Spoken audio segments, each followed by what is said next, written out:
जा सनम मुझको है प्यार पे एतबार, मैं करूंगी तेरा इंतजार।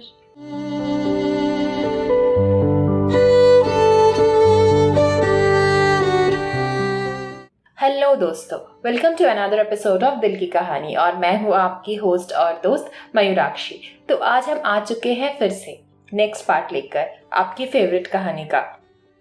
अधूरा प्यार कहाँ हुआ था, क्या हुआ था, ये सब जानने के लिए तो आपको थोड़ी सी मेहनत करनी पड़ेगी, पिछला एपिसोड सुनना पड़ेगा। तो चलिए, गाना सुनते हुए आप समझ गए होंगे कि ये किसकी कहानी है। हाँ बिल्कुल, महक दिल में यही गा रही थी क्योंकि उसको अद्विक की याद आ रही थी। तो चलिए देर ना करते हुए शुरू करते हैं।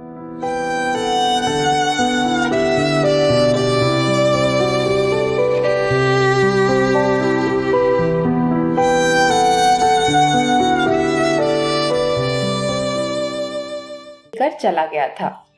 महक जब जा रही थी तब उसे समझ नहीं आ रहा था उसने क्या गलती की, पर जब वो वहां पहुंची तब उसे समझ आया कि उसने बहुत बड़ी गलती कर दी है। वो आदमी उसे एक कमरे में बंद कर देता है आकर, कुछ देर उसे छूने की भी कोशिश करता है। महक को ये बहुत बुरा लगता है क्योंकि आज तक कभी किसी की हिम्मत नहीं हुई थी महक को छूने की। उसने आज तक कभी भी अद्विक को सिवाय किसी का हाथ भी नहीं पकड़ा था और ये पहला आदमी था जो महक के साथ बदतमीजी करने की कोशिश कर रहा था। उसकी फैमिली इन्फ्लुएंशियल थी और उसके साथ अद्विक इतना प्रोटेक्टिव। लड़कों का महक के आसपास आना बहुत ही मुश्किल हुआ करता था क्योंकि महक के दोस्त भी अद्विक और उसकी फैमिली चुनते थे। कोई भी लड़का अगर महक से बात करता था तो उसको पहले लिटमस टेस्ट पास करना पड़ता था, मतलब अद्विक की मंजूरी, उसके साथ उसकी फैमिली की रजामंदी। इसलिए महक बहुत ही सेफ एनवायरनमेंट में पली बड़ी थी। आज उसने अपनी जिंदगी की फैसला खुद से पहली बार लिया था और उसे ये भी समझ आ गया था कि ये फैसला बहुत गलत है। जब वो आदमी उसके करीब आने की कोशिश कर रहा था, उसे छूने की कोशिश कर रहा था, उसे बहुत गंदा लग रहा था। वो प्रोटेस्ट कर तो रही थी पर ज्यादा कुछ कर भी नहीं पा रही थी। वो बहुत जोर से रोना शुरू कर देती है। फिर वो रोते हुए गिड़गिड़ाते हुए बोलती है, प्लीज मुझे छोड़ दो, मुझे जाने दो। नहीं, पर कोई उसकी बात नहीं सुनता है। पर कुछ देर बाद उसे एक आवाज सुनाई देती है जब वो आदमी उसके साथ बदतमीजी करने की कोशिश कर रहा था। कोई पीछे से बहुत जोर से चिल्ला के बोलता है, तुम्हारी हिम्मत कैसे हुई उस लड़की को छूने की। ये सुनकर साहिल डर जाता है और जल्दी से उस कमरे से बाहर चला जाता है। महक को समझ नहीं आया कौन था ये मसीहा था या फिर दुश्मन। जो कोई भी हो, इस वक्त महक बच गई थी। दूसरी तरफ अद्विक चुपचाप रास्ते में बैठा हुआ था। फिर महक के पापा का कॉल आता है। अद्विक फोन उठाता है और फिर उधर से मिस्टर सांघवी उनसे बोलते हैं, बेटा मेरी महक कहाँ है। अद्विक रोते हुए बोलता है, वो आदमी उसे ले गया। ये सुनकर मिस्टर संघवी के पैरों के तले से जमीन खिसक जाती है। वो घबराते हुए उनसे पूछते हैं, कौन। फिर उन्हें उनका लोकेशन भेजने की बात करते हैं। मिस्टर संघवी अपने आप को थोड़ा संभाल कर अद्विक को बोलते हैं, बेटा मुझे आपका लोकेशन भेजो। अद्विक किसी तरह से अपना लोकेशन भेज देता है और मिस्टर संघवी 15 मिनट में अद्विक के पास पहुंच जाते हैं। मिस्टर संघवी आकर देखते हैं अद्विक तभी भी रास्ते में बैठा हुआ है। मिस्टर संघवी उसे उठाते हैं, उसे पानी पिलाते हैं और फिर उसे संभालते हैं और पूछते हैं, बेटा क्या हुआ था, मुझे पूरी बात बताओ। अद्विक घबराते हुए रोते हुए मिस्टर संघवी को पूरी बात बताता है। मिस्टर संघवी समझ जाते हैं कुछ तो गड़बड़ हुआ है। तो फिर वो दोनों पुलिस स्टेशन पहुंचते हैं और पुलिस स्टेशन पहुंचने के बाद उनको सबसे बड़ा सदमा मिलता है क्योंकि उनको पता चलता है कि उस पुलिस स्टेशन में साहिल नाम का कोई पुलिस ऑफिसर नहीं था। यहाँ तक कि उस पूरे एरिया में साहिल नाम का कोई भी पुलिस ऑफिसर नहीं था।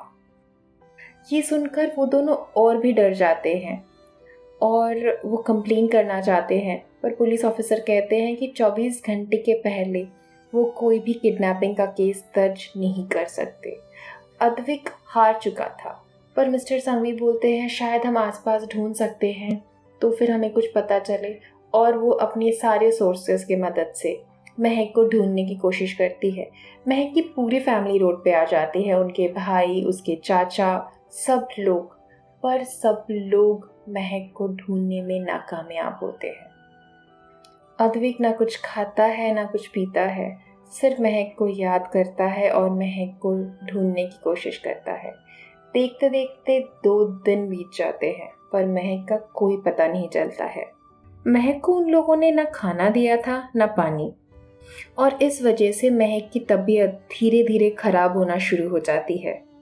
उसे ये समझ ही नहीं आ रहा था कि उसे अचानक क्यों अगवा कर लिया गया। क्या उसके लिए फिरौती मांगी गई है? क्या उसके पापा पैसे दे रहे हैं? उसको ये भी समझ नहीं आ रहा था उसको यहाँ से मुक्ति कब मिलेगी।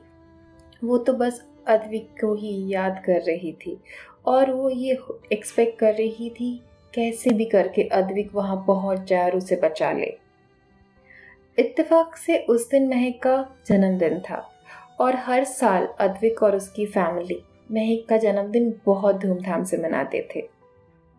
अद्विक ने उसे प्रपोज भी उसके जन्मदिन के दिन ही किया था। उसने एक बोट बुक किया था और उसने पूरे बोट को डेकोरेट किया था महक के फेवरेट फ्लावर्स, रोजेस के साथ। फिर बीच समुंदर में ले जाकर उसने बहुत सारे पटाखों के साथ अपने घुटनों में बैठकर महक को प्रपोज किया था। अद्विक ने कहा था, महक, I love you. Will you be mine forever and ever? उसके साथ अद्विक ने महक को एक इमिटेशन की अंगूठी भी गिफ्ट की और एज एंगेजमेंट रिंग महक के हाथों में पहना दिया था, क्योंकि अद्विक को कहीं ना कहीं पता था कि महक मना नहीं करेगी, इसलिए वो पूरी तरह से तैयार होकर आया था। और महक भी बिना कुछ सोचे अपना हाथ आगे बढ़ा देती है और वो रिंग पहन लेती है। अद्विक खड़ा होके महक के कानों में बोला था, जान, बहुत जल्दी तुम्हारे हाथों में एक डायमंड रिंग होगा। महक ने शर्माते हुए बहुत प्यार से कहा था, ये भी चलेगा क्योंकि इसमें तुम्हारा प्यार है अद्विक, और मेरे लिए प्यार से ज़्यादा ज़रूरी और कुछ नहीं है। इस इवेंट को ऑर्गेनाइज करने के लिए अद्विक ने अपने हद से ज़्यादा खर्चा किया था।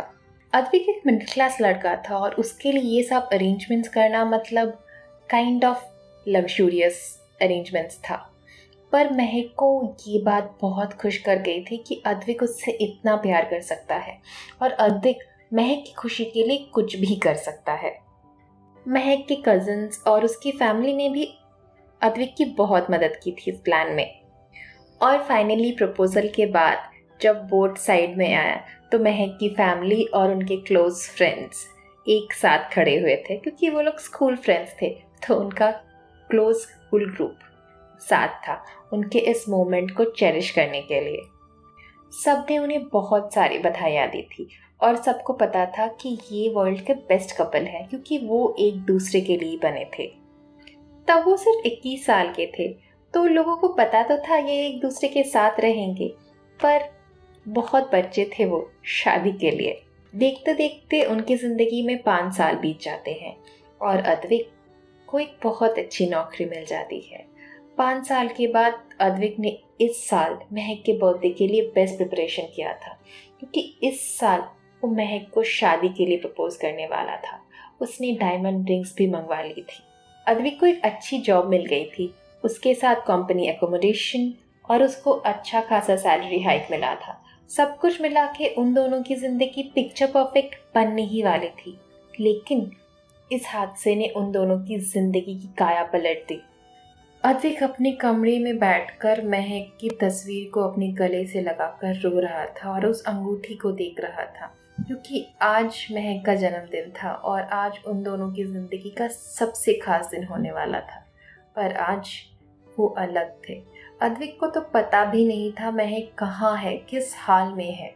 वो बस धीरे से रोते हुए बोला, जान, कहाँ हो तुम? प्लीज जल्दी से मेरे पास आ जाओ जान। आज के बाद मैं तुम्हें कभी अकेला नहीं छोड़ूंगा। जान प्लीज अपना ख्याल रखो, प्लीज जल्दी से मेरे पास वापस आ जाओ जान, प्लीज आ जाओ। महक भी इधर रोते हुए अद्विक को याद कर रही थी, अपने पापा के बारे में सोच रही थी। वो बस रोते रोते सबको बोल रही थी, कोई तो आ जाओ, कोई तो मुझे बचा लो, इस नरक से मुझे निकालो। 2 दिन बाद पहली बार महक को खाना दिया गया। एक लड़की आई उसे खाना खिलाने के लिए। पहले महक सोची थी खाना नहीं खाएगी, पर फिर उसे लगा कि उसे अद्विक के पास वापस जाना है और उसके लिए इसे जिंदा रहना पड़ेगा, और जिंदा रहने के लिए खाना बहुत ज़रूरी है। तो वो खाना खाती है, किसी तरह अपने वक्त को उस कमरे में बिताने की कोशिश करती है। पर इतने दर्द के बाद भी महक के दिल में एक आस थी, और उसको इस बात पे यकीन था कि अद्विक उसे ज़रूर बचा लेगा। अद्विक को भी अब लगता है कि कुछ भी हो जाए, उसे उसकी महक को ढूंढना ही पड़ेगा, और वो अपने आंसू को पोंछते हुए उठ खड़ा होता है और जोश के साथ बोलता है, महक, तुम्हें मुझ पर भरोसा है ना जान? अब मैं जरूर आऊंगा तुम्हें बचाने के लिए। महक जिस कमरे में बंद थी उस दरवाजे को खोलने का आवाज होता है। महक थोड़ा सा सहम जाती है। एक लंबा चौड़ा मोटा आदमी कमरे में घुसता है। कुछ 6 फीट के करीब हाइट होगा, देखने में बहुत ही खूबसूरत होगा। बहुत अंधेरा था कमरे में, महक उसका चेहरा तो नहीं देख पाई, बट कुछ लड़कियां बोल रही थी जो बाहर खड़ी थी, ये लड़का बहुत हैंडसम है। महक को समझ नहीं आया ये आदमी अचानक उसके पास क्यों आया। महक के दिल में एक डर था, शायद ये आदमी उसके साथ कुछ गलत करेगा। लड़के के हाव भाव से ये समझ आ रहा था कि लड़का काफी रईस खानदान का था, और वो लड़का कमरे में आकर बोला, महक डार्लिंग, हाउ आर यू? और महक की आवाज सुनकर दंग रह गई।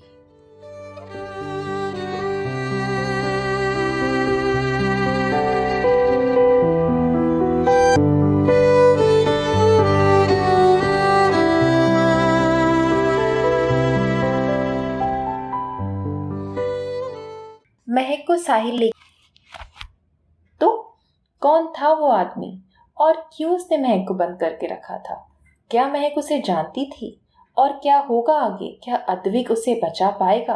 क्या महक और अद्विक मिल पाएंगे? क्या फिर इस आदमी से महक को प्यार हो जाएगा? जानने के लिए आपको आगे सुनना पड़ेगा। So will coming on the next episode. और इसके साथ साथ मैं आप सबको बोलना चाहूंगी, मोहित हरियाणा से सच्चा प्यार होता है, और ये जो कहानी आप सुन रहे हो ये एक ट्रू स्टोरी है। तो ये स्टोरी आपको सच्चे प्यार पे यकीन दिलाएगी। सो मोहित, आई एम श्योर आप अभी सच्चे प्यार पे यकीन करोगे।